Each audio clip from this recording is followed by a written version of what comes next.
대한민국의 풍성한 국방 소식을 모아놓은 국방탐 구생활입니다. 구독, 좋아요, 알림 설정 감사드립니다.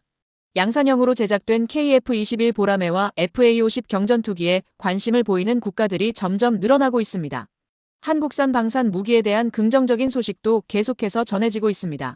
말레이시아와 필리핀은 이미 FA-50 경전투기를 도입한 데 이어 작년에 열린 방산 전시회에서는 KF-21의 스텔스 성능과 미사일 장착 시스템을 주의 깊게 살펴보며 높은 관심을 나타냈습니다. KF-21은 다양한 무장 운용을 핵심 목표로 개발된 기체로 초기 계획에는 미국산 장거리 공대공 미사일과 단거리 사이드와인더 미사일의 통합 운용이 포함되어 있었습니다. 장기적으로는 2030년까지 천룡 미사일과 한국형 공대공, 유도탄 등 모든 무장체계를 국산화하는 것을 목표로 삼고 있습니다. 최근 한국산 천룡 미사일이 비공개 시험 비행을 진행 중이라는 소식이 전해지면서 KF-21에 대한 기대감이 더욱 높아지고 있습니다. KF-21은 단계적인 기술 향상을 거쳐 최종적으로 6세대 전투기로 발전하는 것을 염두에 두고 설계되었다는 점이 강조되고 있습니다. 지난해 초 KF-21 시제기들이 유무인 복합편대 비행에 성공하면서 보라매 전투기의 확장성과 미래 활용 가능성을 다시 한번 입증했습니다. 최근에는 공대공 미사일 실사뿐 아니라 공대지 유도탄의 시험 발사도 진행되며 다목적 전투기로서의 역량이 점차 구체화되고 있습니다. 이와 관련해 유럽 국가들의 태도도 눈에 띄게 변화하고 있습니다. 국산 장비의 비율이 높아질수록 부품 수급과 정비가 용이해지며 결과적으로 전투기 운용 효율 측면에서 한국이 뚜렷한 강점을 보이고 있습니다. 동유럽 지역의 불안정한 외교 환경 속에서 폴란드를 포함한 여러 유럽 국가들이 국방 예산을 단계적으로 확대하고 있습니다. 폴란드와 슬로바키아 등 일부 동유럽 국가들은 기존에 보유하던 구소련제 미그-29 전투기를 우크라이나에 지원했지만 예상보다 전쟁이 장기화되면서 무기 재고가 크게 감소한 상황입니다. 각국은 방위력을 강화하기 위해 무기 재고를 신속하게 보충해야 할 필요성이 커졌고 이에 따라 단기간 내 납품이 가능한 전투기를 우선적으로 찾고 있습니다. 폴란드는 이미 한국의 FA-50을 비롯한 다양한 무기 체계를 도입했으며 이를 지켜본 국제사회는 한국산 무기가 미국이나 유럽연합 국가들보다 훨씬 빠르게 공급된다는 점에 주목하며 높은 신뢰를 보이고 있습니다. 이러한 흐름은 이제 동유럽에만 국한되지 않고 아시아, 중동, 남미는 물론 미국 공군 역시 한국산 무기 도입을 적극적으로 검토하고 있는 것으로 알려졌습니다. 이런 가운데 전차 분야에서 세계적인 명성을 지닌 독일마저도 한국산 KF-21 전투기 도입을 고려하고 있다는 보도가 나오고 있습니다. 현재 독일은 프랑스와 함께 6세대 전투기 공동 개발 사업인 FCAS를 추진 중입니다. 그러나 최근 FCAS 계획에서 갈등이 발생하며 양국 간 협력 관계에도 긴장감이 감돌고 있습니다. 그러나 항공기 개발 경험이 풍부한 프랑스가 주도권을 쥐고 있으며 라팔 전투기의 해외 수출이 급증하면서 프랑스의 차세대 전투기 개발에 대한 관심이 점차 약해지고 있는 분위기입니다. 또한 항공 기술력이 상대적으로 부족한 독일을 배제하려는 프랑스의 의도가 점점 더 분명해지고 있습니다. 실제로 프랑스는 협상 과정에서 플랜 B를 언급하며 자국 중심의 독자 개발 가능성을 시사했고 이를 통해 협상의 주도권을 확보하며 독일의 양보를 요구하고 있습니다. 전문가들은 차세대 전투기를 독자적으로 설계하고 생산할 역량이 부족한 독일이 라팔 수출을 통해 기술력을 입증한 프랑스에 종속될 가능성이 높다고 분석하고 있습니다. 이와 관련해 독일 정부는 프랑스가 에어버스를 대등한 파트너로 인정하지 않고 있다고 주장하며 강하게 반발하고 있습니다. 독일 내부에서는 FCAS 계획에 대한 회의론이 확산되고 있으며 프랑스를 견제하기 위한 움직임으로 미국산 F-35 전투기 도입을 본격적으로 검토하기 시작했습니다. 그러나 독일이 F-35 도입을 진지하게 고려하던 시점에 F-35 추락 사고가 잇따라 발생하면서 해당 기체의 결함 문제가 다시 논란이 되고 있습니다. 연이은 사고로 F-35에 대한 신뢰가 흔들리자 독일 정부는 전투기 도입 계획을 재검토하게 된 상황입니다. 특히 미국산 F-35의 실제 인도가 2030년 이후로 예상되는 반면 KF-21은 2026년까지 1차 생산분 납품이 완료될 예정이어서 독일 입장에서는 KF-21이 가장 현실적인 대안이라는 평가가 나오고 있습니다. 현재 세계 여러 국가들이 노후 전투기 퇴역을 추진하며 차세대 전투기 도입을 검토하고 있는 가운데 F-35의 기체 신뢰성 문제가 부각되며 도입을 재고하는 움직임이 확산되고 있습니다. 일각에서는 한국이 인도네시아와의 외교적 균형을 고려해 독일과 폴란드뿐 아니라 호주에도 KF-21 수출을 제한적으로 진행해야 한다는 의견이 제기되고 있습니다. 잘 알려진 것처럼 호주와 인도네시아는 오랜 기간 외교적 긴장을 유지해온 관계이며 만약 KF-21이 호주에 수출될 경우 인도네시아 공군이 상대적으로 불리해질 가능성이 커질 수 있습니다. 현재 KF-21 블로거는 4.5세대 수준의 세미스텔스 전투기로 무장 운용 능력을 중점적으로 강화한 모델로 개발되고 있습니다. 2026년부터 2028년까지는 블록2 양산이 예정되어 있으며 이 모델은 완전한 5세대 스텔스 기능을 갖춘 기체로 진화할 계획입니다. 최종 단계인 KF-21 블록3는 5.5세대급 전투기로 발전할 가능성이 높은 기종으로 평가받고 있습니다. 대한민국은 빠르게 기술 경쟁력을 높이며 글로벌 첨단 전투기 시장에서 꾸준히 경쟁 우위를 확보해 나가고 있습니다. 현재도 당초 계획을 넘어선 기술들이 적용되고 있어 KF-21 전투기는 지속적으로 생산 중이며 향후 10년 이내에 6세대 전투기 수준에 근접한 기술력을 확보할 가능성이 높아지고 있습니다. 그러나 5세대급 이상으로 도약하기 위해서는 먼저 해결해야 할 핵심 과제가 여전히 남아 있습니다. 그 핵심 과제는 KF-21의 주요 부품에 대한 국산화율을 더욱 끌어올리는 것입니다. 지금까지 한국은 전투기 부품과 기술의 상당 부분을 미국에 의존해왔습니다. 한국 공군은 미국산 전투기를 운용하면서 독자적인 개량이 사실상 어려웠고 정비를 요청하더라도 미국 측의 지연된 대응으로 인해 많은 불편을 겪어야 했습니다. 앞으로의 과제는 KF-21의 부품을 전면적으로 자국 기술로 대체하는 것입니다. 현재 KF-21에는 국내 기술로 개발된 A사 레이더, 항공 전자장비, 공대공 및 공대지 유도무기 등이 탑재되어 있으며 이들 무기는 곧 양산을 앞두고 있습니다.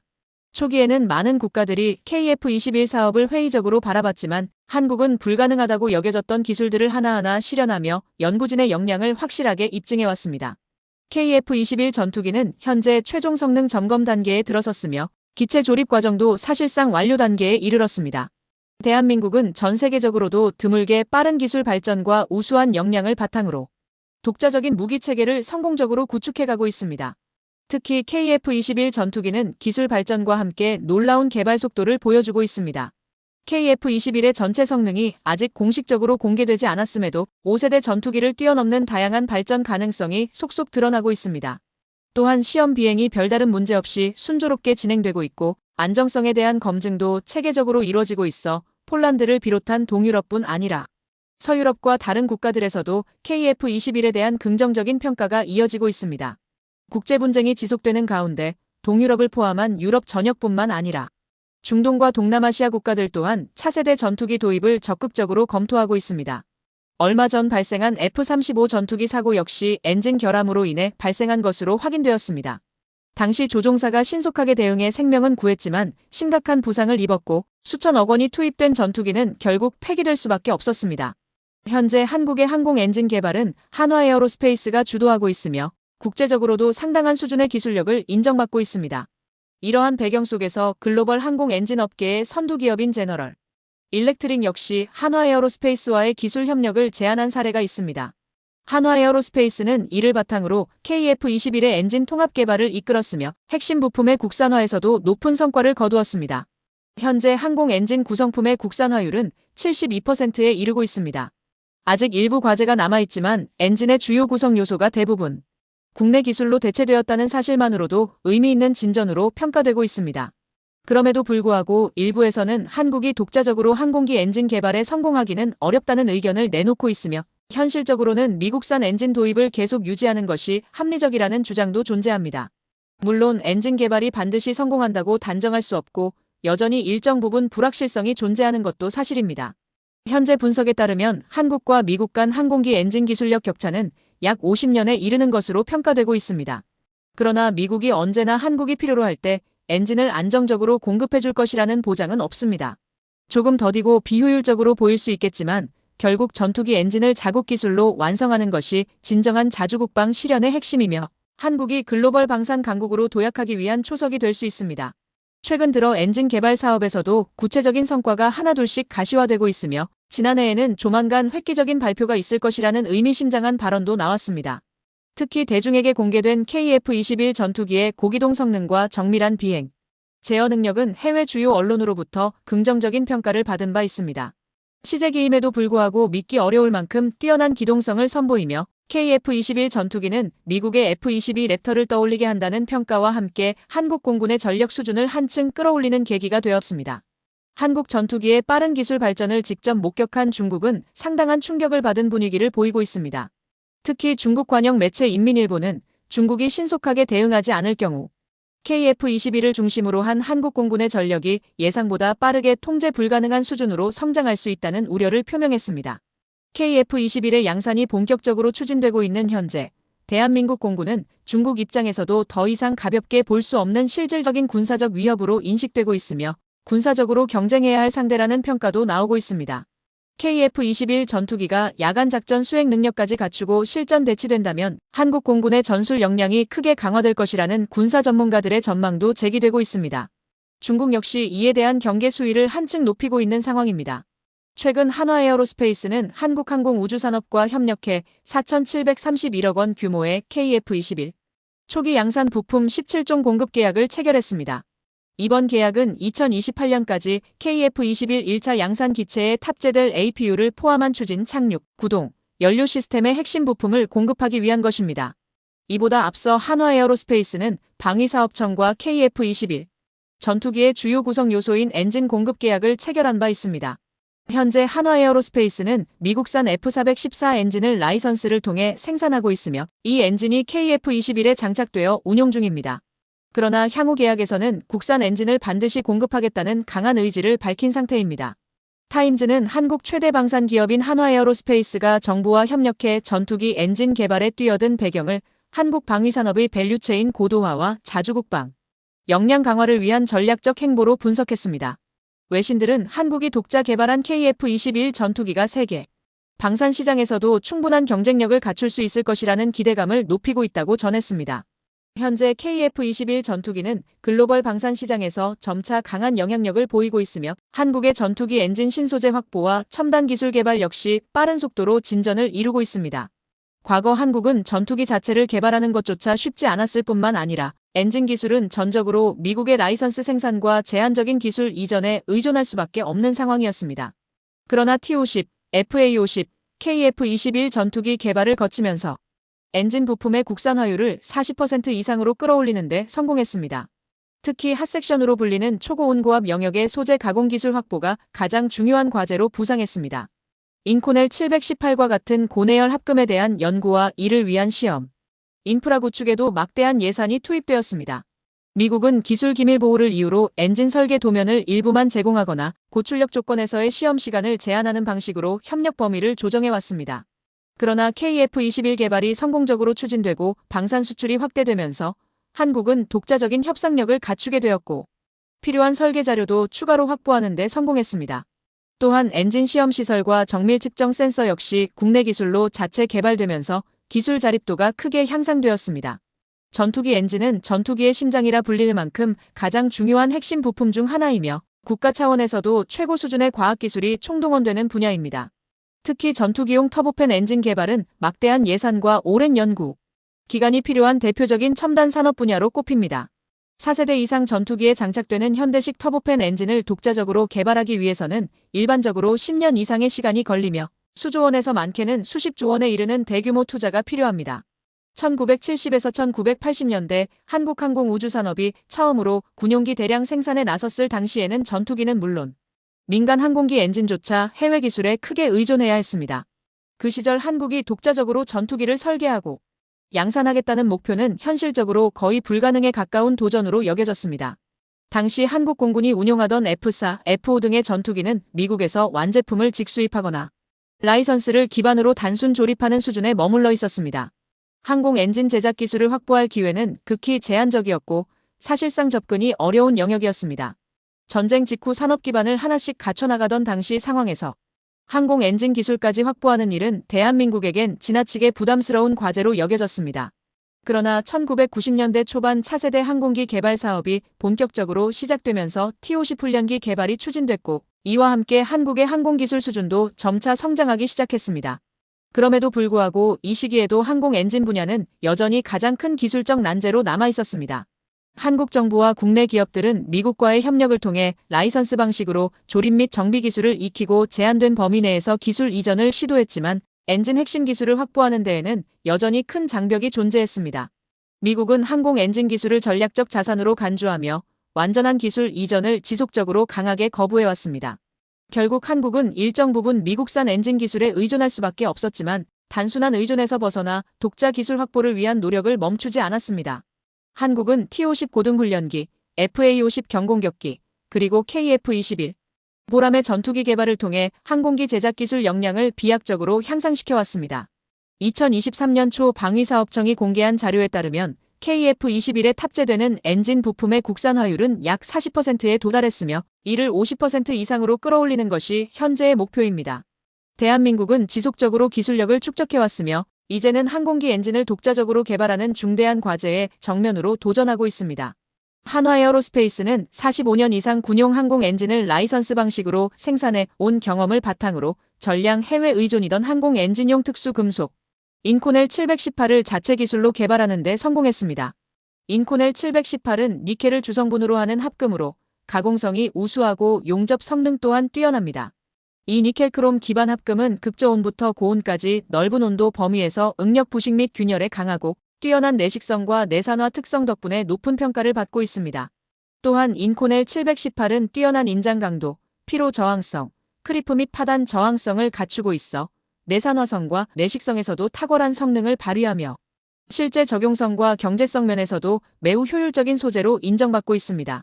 이 합금은 섭씨 700도 이상의 고온 환경에서도 기계적 강도를 안정적으로 유지할 수 있고 산화 및 부식에도 강해 항공기 엔진, 가스터빈, 원자로 부품 등 극한 조건에서 사용되는 핵심 소재로 널리 활용되고 있습니다.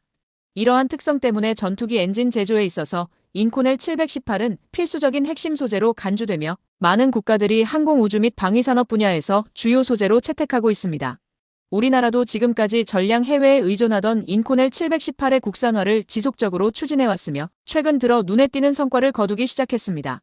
한편 미국의 제너럴 일렉트릭, 일본의 미쓰비시 파워, 독일의 지멘스에 이어 2019년에는 두산 에너빌리티가 발전용 대형 가스터빈을 독자 기술로 개발하며 국내 기술 수준을 세계 시장에 입증했습니다. 발전용 가스터빈과 항공용 가스터빈은 공기를 압축한 뒤 연료를 연소시켜 고온 고압의 가스를 발생시키고 이 에너지를 이용해 터빈을 회전시켜 기계적 에너지를 생성하는 방식으로 작동합니다. 특히 섭씨 1000도 이상의 초고온을 견딜 수 있는 내열 소재 개발은 항공기 및 발전용 가스터빈 분야에서 핵심 기술 요소로 간주되고 있습니다.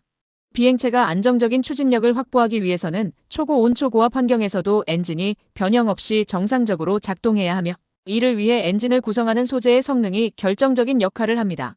두산 에너빌리티의 송용진 부사장은 항공용 터빈은 지상보다 훨씬 더 가혹한 환경, 예를 들어 고도 변화나 급격한 기류 변화에 노출되기 때문에 블레이드 크기가 작더라도 훨씬 더 정밀한 설계가 요구된다고 설명했습니다. 다만 항공용과 발전용 터빈의 제조 공정에서 적용되는 기술적 기준은 상당히 유사하며 특수 금속 가공에 풍부한 경험을 보유한 두산은 항공 엔진 개발에도 도전할 수 있는 충분한 기술 역량을 갖추고 있습니다.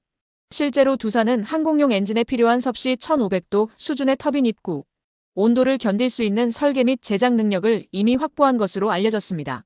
섭씨 1500도는 일반적인 금속의 녹는 점을 훨씬 초과하는 극한 온도로 온도가 높아질수록 냉각 시스템과 소재의 내열 성능이 핵심 기술로 부각됩니다. 그러나 두산은 섭씨 1680도에 달하는 초고온 조건에서도 견딜 수 있는 연소기 설계 기술과 터빈 냉각 기술을 이미 확보하고 있어 이 분야에서도 기술 선두를 유지하고 있습니다. 한편 이와 유사하게 한화에어로스페이스 역시 섭씨 1527도 수준의 터빈 입구, 온도 기술을 2029년까지 개발 완료하는 것을 목표로 삼고 있다고 밝혔습니다. 특히 한화가 가장 도전적인 기술 과제로 지목한 분야는 고온 환경을 견딜 수 있는 특수 소재 확보이며 터빈 작동 온도가 섭씨 1600도에 도달할 경우 약 1000도는 소재 자체가 감내하고 나머지 600도는 냉각 기술과 표면 코팅으로 해결하는 구조입니다. 터빈은 고속으로 회전하는 핵심 장비이기 때문에 강한 반복 하중을 견뎌야 하며 정밀 냉각을 위한 미세홀 가공 기술은 복잡한 형상을 유지하면서도 반드시 요구됩니다. 두산은 고온 환경 시험을 위한 크리프 테스트 장비를 국내 최대 규모인 200기 이상 보유하고 있으며 이 장비들을 통해 장기간 데이터 축적에 집중하고 있습니다. 실제로 19년 이상 연속 가동 중인 시험 장비도 있을 정도로 두산은 고온 조건에서의 신뢰성 검증에 많은 노력을 기울이고 있습니다. 특히 섭씨 1680도의 터빈 작동 온도를 감내할 수 있는 기술력은 독일의 지멘스나 미국의 주요 기업들보다 앞선 수준이라는 평가도 받고 있습니다. 최근 국방과학연구소가 주관한 한국형 항공 엔진 개발 사업 설명회에서는 두산과 한화의 기술 성과가 발표되었으며 두산은 설계 능력, 한화는 제조 기술 측면에서 높은 평가를 받은 것으로 전해졌습니다. 무엇보다 두 기업이 경쟁 관계가 아닌 한국형 엔진 개발을 위한 협력 파트너로서 긴밀히 공조하고 있다는 점이 강조되고 있습니다. 실제 제조 부문에서는 두산이 핵심 중간 소재의 공급을 맡게 되며 한화와 두산 간의 협력은 국산 항공 엔진의 품질 향상에 중요한 역할을 할 것으로 기대되고 있습니다. 대한민국은 이제 국산 초음속 전투기 개발에 성공하면서 단순히 미국산 엔진을 수입하는 수준을 넘어 자체 항공 엔진을 개발할 수 있는 기술적 자신감을 갖추게 되었습니다. 이에 발맞춰 연구개발 투자 방식도 과거보다 훨씬 더 적극적이고 장기적인 전략으로 전환되고 있습니다. 항공 엔진을 개발하려면 소재 확보, 부품 가공, 실증 시험 등 전 단계에 필요한 기반 인프라를 구축하는 것이 필수적이며 이를 위한 대규모 예산 투입도 불가피합니다. 과거에는 세계 최고 수준의 기술력을 가진 미국 기업과의 협력이 당연하게 여겨졌지만 현재는 국산화율을 높이는 것이 해외 의존도를 줄이는 동시에 민수용 항공엔진 산업으로의 진출을 가능케 하는 핵심 전략으로 인식되고 있습니다. 항공엔진 개발은 매우 높은 기술력이 요구되는 분야이지만 일단 독자 개발에 성공하면 지속적인 기술 축적과 함께 안정적인 수익 기반도 확보할 수 있다는 장점이 있습니다.